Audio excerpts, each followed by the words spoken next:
Back to my YouTube channel J classes 05 पर स्वागत है। तो दोस्तों आज के हम लोग इस वीडियो पे देखने वाले हैं जो आप लोग का चैप्टर 1 है मेरे प्यारे दोस्तों। शीत युद्ध का दौर है चैप्टर 1। इसका हम लोग ऑब्जेक्टिव और सब्जेक्टिव VBI वायरल क्वेश्चन से देखने वाले हैं जो आपके एग्जाम में डायरेक्ट देखने के लिए मिलेगा। इसलिए आप लोग इस वीडियो को बिना स्किप करके देखिए और अंत तक देखिए। तो चलो दोस्तों हम लोग समय को नहीं गवाते हैं और वीडियो को स्टार्ट करते हैं। तो फर्स्ट क्वेश्चन में दिया गया है मेरे प्यारे दोस्तों कि शीत युद्ध की शुरुआत कब से माना जाता है। तो शीत युद्ध की शुरुआत कब से माना जाता है? तो 1945 के बाद से। ठीक, तो एक का राइट उत्तर आप लोग का ऑप्शन नंबर ए आप लोग का राइट उत्तर हो जाएगा। अब हम लोग क्वेश्चन नंबर 2 की ओर बढ़ते हैं मेरे प्यारे दोस्तों। तो इसमें पूछा गया है कि कौन से दो गुटों के बीच शीत युद्ध चला। तो कौन से दो गुटों के बीच शीत युद्ध चला था? तो आप लोगों को पता ही होगा कि अमेरिका और सोवियत संघ के बीच जो ये शीत युद्ध चला था। ठीक, तो दो का ऑप्शन नंबर सी आप लोगों का परमसत राइट उत्तर हो जाएगा। अब हम लोग क्वेश्चन नंबर 3 की ओर बढ़ते हैं मेरे प्यारे दोस्तों। तो इसमें पूछा गया है कि नाटो की स्थापना कब हुई। तो नाटो की स्थापना जो हुआ था मेरे प्यारे दोस्तों 1949 में हुआ था। तो ते 3 का ऑप्शन नंबर ए आप लोगों का राइट उत्तर हो जाएगा, अप्रैल 1949। अब हम लोग क्वेश्चन नंबर 4 की ओर बढ़ते हैं मेरे प्यारे दोस्तों। तो इसमें पूछा गया है कि नाटो की स्थापना का मुख्य उद्देश्य क्या था। तो इसका उद्देश्य क्या था, नाटो क्यों बनाया गया था?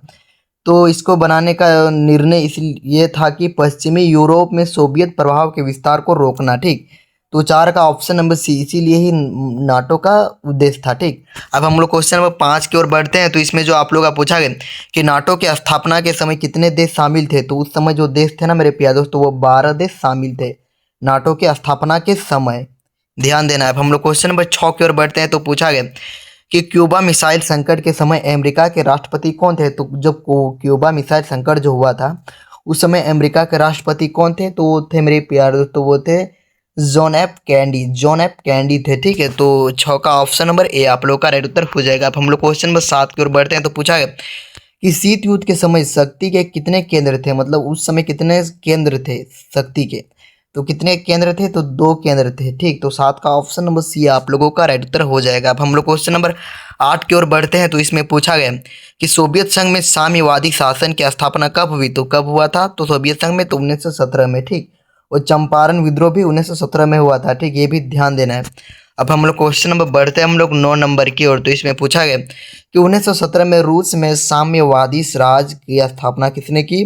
तो ये क्या था, लेनिन ने किया था। ठीक, तो 9 का ऑप्शन नंबर सी आप लोग का राइट उत्तर हो जाएगा। अब हम लोग क्वेश्चन नंबर 10 की ओर बढ़ते हैं। तो मेरे प्यारे दोस्तों तो इसमें जो आप लोग का पूछा गया कि कब के मिसाइल संकट के समय सोवियत संघ के प्रधानमंत्री कौन थे। ठीक, यानी जो शीत युद्ध हो रहा था ना उस समय मिसाइल मतलब कब नहीं होगा मेरे प्यारे, क्यूबा मिसाइल संकट उस समय जो थे वो निकिता थे। ठीक, निकिता गोर्बाचेव। अब हम लोग क्वेश्चन बढ़ते हैं हम लोग 11 नंबर की ओर कि नाटो से संबंधित कौन सा विकल्प सही है। तो नाटो में कौन सा विकल्प सही है? तो उत्तर अटलांटिक संधि संगठन। क्वेश्चन नंबर 12 कि किसके प्रयास से गुटनिरपेक्षता की नीति अस्तित्व में आई। तो किसने प्रयास किया था? तो जवाहरलाल नेहरू ने भी, कलाम अब्दुल नासिर ने भी, मार्शल जोसेफ ने भी, तो सभी ने प्रयास किया था। ठीक, तो 12 का option number D. Question number 13 कि मार्शल योजना क्या थी। तो मार्शल योजना क्या थी मेरे प्यारे दोस्तों? तो यूरोप के देशों को पूर्ण निर्माण हेतु अमेरिकी सहायता। ठीक, क्वेश्चन बढ़ते हैं हम लोग 14 नंबर शीत युद्ध का चरम बिंदु किसे माना जाता है। तो किसे माना जाता है? तो क्यूबा मिसाइल संकट को माना जाता है। ठीक, तो क्या हो जाएगा? तो 14 का ऑप्शन नंबर सी। अब हम लोग क्वेश्चन नंबर 15 की ओर बढ़ते हैं। तो पूछा गया है कि प्रथम गुटनिरपेक्ष सम्मेलन के अध्यक्ष कौन थे। तो कौन थे मेरे प्यारे दोस्तों? तो आप लोग का हो जाएगा मार्शल टीटो। क्वेश्चन नंबर 16 कि किस देश ने नाटो में अमेरिका का विरोध किया था। तो विरोध किया था मेरे प्यारे दोस्तों उसका जो नाम हो जाएगा मेरे प्यारे दोस्तों वो क्या हो जाएगा? Britain, France, Germany, Italy. तो आप लोग इस क्वेश्चन को प्लीज कमेंट में जरूर बताएं। ठीक है, मैं हमें आप लोग को एक होमवर्क दे रहा हूँ। क्वेश्चन नंबर बढ़ते हैं हम लोग अति लघु उत्तरीय प्रश्न की ओर, जो 2 मार्क्स आप लोगों को रहेगा और इसी से ही सारा 2 मार्क्स मैच हो जाएगा। तो फर्स्ट क्वेश्चन में दिया गया है कि पहला गुटनिरपेक्ष शिखर सम्मेलन कब और कहाँ हुआ था। तो आप लोग का होगा ना मेरे प्यारे दोस्तों, पहला गुटनिरपेक्ष शिखर सम्मेलन 1961 में बेलग्रेड में हुआ था। ठीक, यूगोस्लाविया में आयोजित किया गया था। ठीक, अब हम लोग क्वेश्चन नंबर 2 की ओर बढ़ते हैं। तो इसमें पूछा गया है कि गुट निरपेक्ष आंदोलन के किन्हीं 2 संस्थापक सदस्यों के देशों के नाम लिखे। तो गुट निरपेक्ष आंदोलन के संस्थापक देश जो थे वो थे मेरे प्यारे दोस्तों, एक है यूगोस्लाविया और भारत था। ठीक, और भारत के थे उस समय मेरे प्यारे दोस्तों वो पंडित जवाहरलाल नेहरू, और यूगोस्लाविया के उस समय थे वो संस्थापक हो जाएगा जोसेफ ब्रोज टिटो। ये दोनों को याद करना है। क्वेश्चन नंबर 3 कि गुट निरपेक्षता का अर्थ क्या है। तो गुट निरपेक्षता का अर्थ है कि किसी भी गुट में शामिल ना होना। मतलब गुट निरपेक्षता का अर्थ होता है कि किसी भी गुट में हम लोग शामिल नहीं होंगे और अपने स्वतंत्र नीतियों का अनुसरण करेंगे। जैसे कि हम लोग भारत किसी के गुट में शामिल नहीं है। अब हम लोग क्वेश्चन में बढ़ते हैं हम लोग 4 नंबर की ओर कि शीत युद्ध से क्या अभिप्राय है। तो शीत युद्ध किसे कहते हैं। तो शीत युद्ध का सीधा सीधा अर्थ है कि देशों में युद्ध होना परंतु युद्ध ना होना। मतलब दो देशों में युद्ध होना लेकिन परंतु दोनों देशों में युद्ध ना होना, इसी को ही हम लोग शीत युद्ध कहते हैं। जैसे कि अमेरिका और रूस के बीच युद्ध होने की पूरी संभावना थी, लेकिन इन देशों में समझौता किया कि इस युद्ध में हम दोनों का ही नुकसान है, इसलिए हम लोग युद्ध नहीं करेंगे। इसी को हम लोग शीत युद्ध कहते हैं। समझ में आ गया मेरे प्यारे दोस्तों। क्वेश्चन नंबर 5 कि शीत युद्ध के लिए 2 देश महाशक्ति उत्तरदायी थे। तो शीत युद्ध कौन देशों में चला था। तो अमेरिका और रूस के बीच में चला था। आप लोग पता ही होगा, ठीक है मेरे प्यारे दोस्तों। क्वेश्चन नंबर 6 कि मार्शल योजना क्या थी। तो मार्शल योजना द्वितीय विश्व युद्ध के बाद यानी कि सेकेंड वर्ल्ड वार के बाद, ठीक, अमेरिका द्वारा यूरोप के देशों के आर्थिक सहायता और पुनर्निर्माण के लिए शुरू की गई एक योजना थी। 1947 में यह योजना बनाया गया था, ठीक।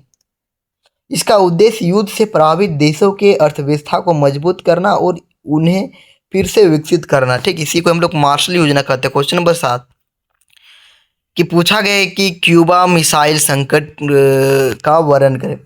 तो क्यूबा मिसाइल संकट 1962 में अमेरिका और सोवियत संघ के बीच हुआ। तो किसके किसके बीच हुआ। तो अमेरिका और सोवियत संघ के बीच हुआ था, ठीक है मेरे प्यारे दोस्तों।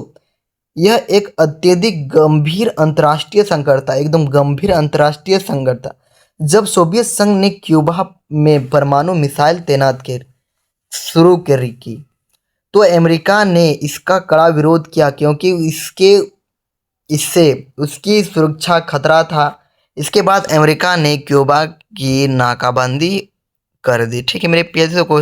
उसके बाद देखिए दिया गया कि कुछ दिनों तक दोनों महाशक्तियों के बीच तनाव इतना बढ़ गया कि परमाणु युद्ध का खतरा पैदा हो गया। अतः बातचीत के बाद सोवियत संघ में क्यूबा से मिसाइल हटा ली और संकट टल गया।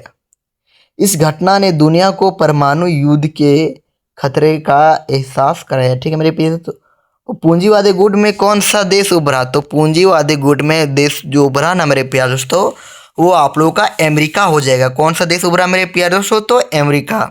और अमेरिका को पूंजीवादी कहते हैं, ठीक। पूंजीवादी किसको कहते हैं। अमेरिका। और जो समाजवादी आप लोग का रूस हो जाएगा। क्या हो जाएगा मेरे प्यारे दोस्तों। तो रूस। और आप लोग का मिश्रित हो जाएगा। तो मिश्रित आप लोगों का हो जाएगा भारत, जो है ना मेरे प्यारे दोस्तों, हम लोग का भारत वो मिश्रित हो जाएगा, ठीक है मेरे प्यारे दोस्तों।